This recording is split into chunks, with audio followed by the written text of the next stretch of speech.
তবে সবার কপালে তওবা নসিব হবে না। আল্লাহ যাকে কবুল করবেন সে তওবা করবে। নবীজির মহব্বতে পড়িয়া কত চেষ্টা করলেন, আবু জাহালকে নবী দাওয়াত দিলেন, কালেমা জীবনে পড়ে নাই। আর ওমরের মতো বান্দা নবীকে জবাই করতে গিয়া কালেমাওয়ালা মুসলমান হয়ে গেল।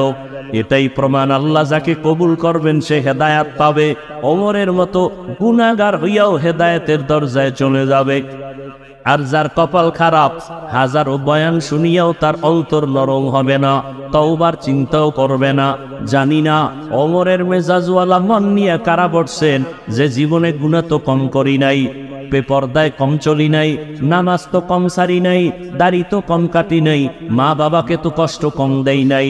আজকে থেকে খাঁটি তওবা করলাম, আর নামাজ ছাড়বো না, দাড়ি কাটবো না, বেপরদায় চলবো না, মা বাবার সাথে বেয়াদবি করবো না। মা বাবার দোয়া নিয়ে, শিক্ষকের দোয়া নিয়া, উলামায়ে কেরামের দোয়া পরামর্শ নিয়া নবীজির আদর্শ মেনে চলবো।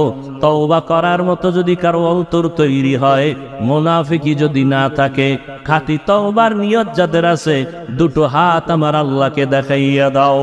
আয় আল্লাহ, আমাদের হাতগুলো কবুল করে নেন, তওবা কবুল করে নেন।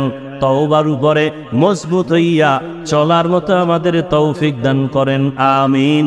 আলহামদুলিল্লাহি রাব্বিল আলামিন, والصلاة والسلام على سيد الأنبياء والمرسلين وعلى آله وأصحابه أجمعين.